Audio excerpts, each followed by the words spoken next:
24 November 2023 मॅनेजमेंटान EPFO कळयला विड्रॉवलाक. आतां तांकां retrench केला केन्ना in the month of June. 23 जुनाक रिट्रेंच केला. 23 जुनाक रातचे 10 म्हणल्यार तांच्या अकाउंटार पयशे येयल्या आनी 5 म्हयन्या नंतर मॅनेजमेंटान EPFO कळयला की तांकां विड्रॉवलाक परमिशन दी म्हणून. सो मॅनेजमेंटाक जर तांकां खरेंच काडपाचें आसलें जाल्यार 23 जुनाकूच 24 जुनाक तेंच्यांनी लेटर करूंक जाय आसलें.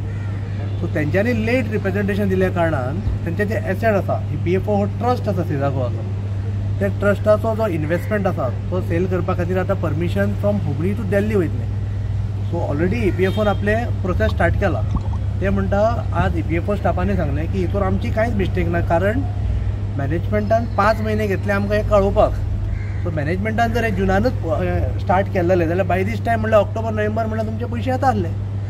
सो त्या खातीर तेंच्यांनी सांगलां की आमकां तेंच्यांनी करस्पॉन्डन्सूय दाखयलो की द मॅटर म्हणून आमी दिल्ली ऑफिसाक धाडला तेंचे एसेट्स जे आसा इन्वेस्टमेंट ते विकपा खातीर, आनी एकदां जर परमिशन मेळ्ळें काय इमिजिएटली तांकां पार्ट बाय पार्ट क्लियर करता म्हणून सांगलां.